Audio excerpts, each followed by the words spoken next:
The Golden State Warriors are widening their summer search, and two new names have just entered the conversation. About a month ago, reports tied the franchise to free agent guards Anthony Simons and Colin Sexton. So it came as little surprise when the Stein Line's Mark Stein and Jake Fisher confirmed those two remain firmly on the radar. What was new, however, was the addition of Atlanta Hawks center Jock Landale to the list. Around the same time, Hoops Hype's Michael Scotto reported that Golden State also has its eye on Dallas Mavericks guard Brandon Williams. Together, the two reports paint a clear picture of a front office working several angles at once as it tries to round out the roster around Stephen Curry. Hey, what's up, everyone? Before we jump into everything today, that like button right there is what decides if this video hits hundreds or thousands of people. 1 second is all it takes, but the impact on this channel is massive. Go ahead and hit that like button right now. Seriously, it's the simplest thing you can do, and honestly, the best way to back this content up, because every single like pushes us further. So hit it now. Let's start with Landale, because he may be one of the most overlooked names available this offseason. As a backup center, the question becomes simple: what is there not to like? During the 2025-26 campaign, his per 36 minute production stood out, with 17.2 points and 9.3 rebounds. The 30-year-old does not launch a heavy volume of three-pointers, but when he does take them, the results have been excellent, as he has converted 38.8% from deep over the past 2 seasons. His value extends beyond the box score, too. Landale has posted a positive net rating swing in 3 of the last 4 seasons, a sign that his offensive contributions consistently outweigh whatever he gives up defensively. In other words, teams tend to play better with him on the floor. The interest is not new from Golden State's perspective. At last season's trade deadline, the argument was already being made that the Warriors should pursue Landale as a replacement for Quinton Post. That logic is only carried over into the summer, and the case for adding him remains just as strong now as it did then. He is a kind of steady, low-maintenance big man who can soak up minutes without disrupting a rotation, and that has real appeal for a roster trying to maximize its title window. There's a catch, though, and it comes down to priorities. The Warriors cannot afford to chase a center at the expense of their more pressing need, which is a playmaking guard. Once Golden State re-signs Kristaps Porzingis, the team would already have 2 centers slotted ahead of Landale on the depth chart, and a third-string big typically commands no more than a veteran minimum contract. That financial reality shapes how aggressive the front office can realistically be. If the Warriors are able to land Landale on a veteran minimum deal, it would qualify as an outright steal. But if they spend a portion of their mid-level exception on him and then get outbid for guards like Sexton or Simons, the move would backfire. The order of operations matters here, and the guard hunt has to come first. That brings a focus to Brandon Williams, the other fresh name in the mix. Williams brings genuine speed and ball handling skill, the type of tools that could make him a quality backup point guard. The problem holding him back is his outside shot. Last season, Williams connected on just 23.2% of his three-point attempts, a figure low enough to clog an entire offense when defenders sag off and dare him to fire. For a team built around spacing and movement, that is a meaningful concern, and it is the main reason he projects as a fallback option rather than a primary target. Still, there is more to his game than the cold shooting numbers suggest. Despite the struggles from distance, Williams averaged 13.0 points per game while shooting 47.2% from the field overall. Proof that he can still generate offense and finish efficiently even when opponents refuse to respect his jumper. That scoring punch gives him a floor as a rotation piece. If the Warriors strike out on their preferred guard options, a group that includes Simons, Sexton, Quentin Grimes, and D'Anthony Melton, then handing Williams a veteran minimum deal would hardly be a disaster. He represents a reasonable insurance policy, a player who could provide bench scoring and tempo if the bigger targets sign elsewhere. Taken as a whole, these two reports reveal a front office that is keeping its options open and refusing to put all its eggs in one basket. Landale offers front-court depth and reliable shooting at a position where Golden State could use a cheap, dependable body. Williams offers backcourt speed and scoring as a contingency plan if the marquee guards slip away. Neither is a headline acquisition that fans are dreaming about, but both fit the profile of smart, budget-conscious additions that championship-level rosters lean on. The summer is still young, and the guard market will dictate much of what happens next. For now, the Warriors appear ready to pounce on value, wherever it surfaces, and that flexibility could prove to be one of their biggest advantages as free agency unfolds. The coming days should clarify which direction the front office leans, but the message from these reports is unmistakable. Golden State is leaving no stone unturned in its effort to surround Curry with the right supporting cast, and even the supposedly minor signings could end up shaping how far this team can climb. While the front office sorts through free agent options, a separate storyline is shaping the future of Golden State's core. Jimmy Butler sat down for a revealing interview with ESPN's Anthony Slater, and his words may have just altered the way the Warriors approach the rest of their offseason. The conversation touched on his recovery, his future, and his loyalty to the franchise, and taken together, it built a strong case for keeping him rather than shopping him. Start with the health update. Butler said he hopes to return early in the season from his torn ACL, though Slater noted that Rick Celebrini's cautious approach to injury timelines points more realistically toward a February return. That gap matters, because it means the Warriors could be without their six-time All-Star for a significant chunk of the schedule. Butler, for his part, projected confidence, insisting he expects to come back as good as or better than he was before the injury. That is encouraging to hear. Even how a 36-year-old body responds to roughly a year of rehabilitation is partly beyond anyone's control.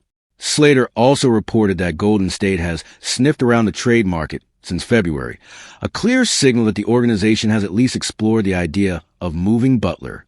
And Butler himself acknowledged he would understand if a trade happened. But the most striking part of the interview had nothing to do with trade speculation. It was Butler's open desire to finish his career in the Bay Area. End is a bad word, but this is where I want to be done, Butler said, before adding that he wanted to retire with the Warriors and calling the organization top tier. He spoke about the privilege of playing alongside one of the greatest players ever and his determination to help return the franchise to where it belongs. Skeptics will point out that players say things like this and then request trades months later, and that is a fair warning. But this particular declaration feels genuine. There are good reasons to believe it. With respect to Butler's many star teammates over the years, Stephen Curry may be the best teammate he has ever had, and whatever criticism Steve Kerr has absorbed for the team's performance over recent seasons, he has built a player-friendly culture that Butler clearly values. On top of that, Butler is at a stage of his career where stability and belonging may matter more to him than ever before. When you stack those factors together, his commitment reads as authentic, and that should make the Warriors far more hesitant to deal him. The financial and strategic picture reinforces the point. Butler talked about having a couple of good years left and riding it until the wheels fall off. That kind of confidence in playing through 2027 to 28 and possibly beyond, paired with his stated loyalty, could lead Golden State's decision-makers to assume he will sign a new deal at the end of the 2026 to 27 season.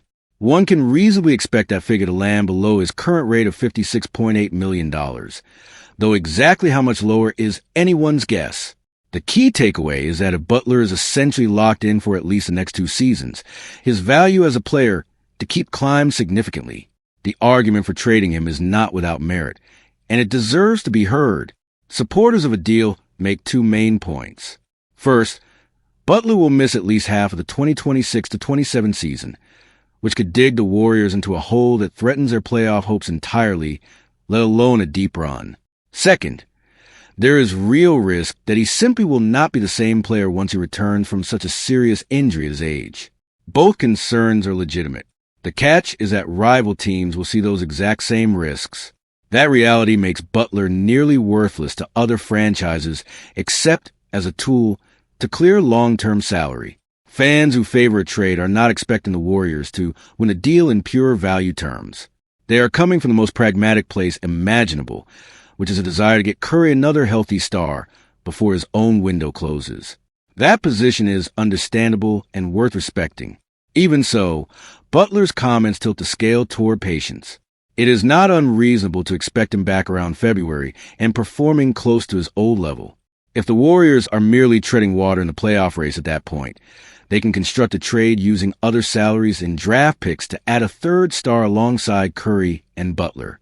Pulling off that kind of move right now is nearly impossible because the team needs Porzingis' salary as a money matcher, and a trade restriction will kick in once he re-signs. That is why acquiring the next available star at the deadline to pair with Curry and Butler offers a higher ceiling than trading Butler for that same star today. And then there's the dream scenario for 2027, when Butler's loyalty could pay off in the form of a team-friendly contract. Chasing a name like Kawhi Leonard or Nikola Jokic in free agency is fun to imagine, but those players are far more likely to choose situations with younger cores, if they reach the open market at all. It would not be shocking if Butler himself turns out to be the best free agent Golden State can realistically land that summer. Trading him now would almost certainly end his Warriors' tenure for good and erase those big three plans entirely. If the previous storyline leaned toward patience, this one points in the opposite direction, toward an aggressive, franchise-altering swing. It has already been widely reported that the Golden State Warriors are trying to sign LeBron James in free agency. Now there is word that the plan does not stop there. According to Yahoo Sports' Kevin O'Connor, the Warriors want to follow a James signing by trading for Washington Wizards center Anthony Davis. The two moves stacked together would give Golden State a brand new big three built around Stephen Curry. And the ambition behind the idea is impossible to ignore. The mechanics of the plan are where it gets interesting.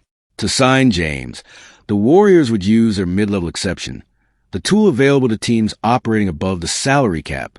But fitting Davis onto the books is a heavier lift, and it would almost certainly require sending out a sizable contract for money-matching purposes.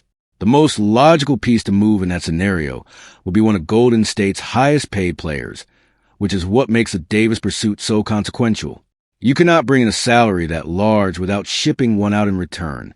So what would a Davis trade actually look like? The reporting suggests the Wizards do not appear committed to Davis over the long haul, which means the asking price might not be steep. A reasonable framework would center on a contract match plus a single protected first-round pick, specifically a top 11 protected 2027 first-rounder. That kind of draft sweetener would give Washington enough incentive to part with a player who could miss most of the 2026 to 27 season and then potentially leave in 2027 free agency. Given Davis's lengthy injury history, his expensive contract, and his reported desire for a massive extension that would stretch into his late 30s, the Warriors would be wise not to surrender more than one protected first-round pick in any package. Caution is a smart play here. Picture how the depth chart might look if both moves came together. Curry would anchor the backcourt at point guard, with Brandon Podziemski, and Will Richard providing depth at shooting guard. James would slot in at small forward, backed by Guay Santos and an injured Moses Moody. Draymond Green would hold down power forward alongside rookie Yaxel Lendeborg, and Davis would start at center with veteran Al Horford behind him.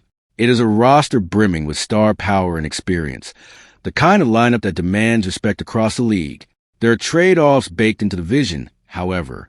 It is not clear whether the Warriors could even afford to retain Kristaps Porzingis after committing money to James, and they might not want to anyway, since Davis would start and play center. Golden State would also need to dig through the bargain bin to find a backup point guard.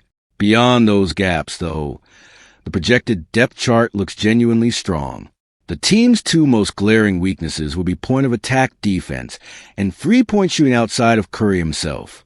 Those flaws could ultimately prove costly in a playoff setting, but there is little doubt this group would reach the postseason as long as its stars stayed healthy for the bulk of the season. The biggest question hanging over the entire blueprint is whether James actually leaves Los Angeles. The prevailing belief is that he stays with the Lakers, and that remains the likeliest outcome. Yet there's a crack in the door. Jake Fisher reported that people believe it's more likely than not that James departs the Lakers, and that flicker of uncertainty is exactly what gives the Warriors a sliver of hope. In a free agent chase this high profile, even a small opening is enough to keep the dream alive. One specific date could reveal just how seriously to take all of this. Draymond Green's player option decision, due Monday, functions as a tell for the Warriors' true intentions. If Green opts into his $27.7 million player option, That would suggest the front office does not believe it has a realistic shot at James. On the other hand, if Green pushes a deadline back or opts out to sign a multi-year deal with a smaller 2026 to 27 salary, it would imply Golden State sees a genuine path to landing James using the non-taxpayer mid-level exception worth roughly $15 million. In that sense, Green's choice becomes a window into the franchise's confidence level. It is worth keeping the speculative nature of this report in perspective. This is a plan and a possibility, not a done deal, and several dominoes would need to fall in precise order for it to materialize. James would have to choose Golden State over the Lakers. The Warriors would have to clear the financial hurdles and find a workable trade for Davis. Green's contract situation would have to break the right way. Any one of those steps could collapse the entire sequence. Still, the very existence of the reporting tells you something about the organization's mindset this summer. The Warriors are not content to run it back and hope. They are exploring the boldest moves available, chasing the kind of star-studded roster that could keep their championship window open for as long as Curry is still playing at an elite level. Whether it comes together or not, the ambition is real, and the next few days should reveal just how close it is to becoming reality.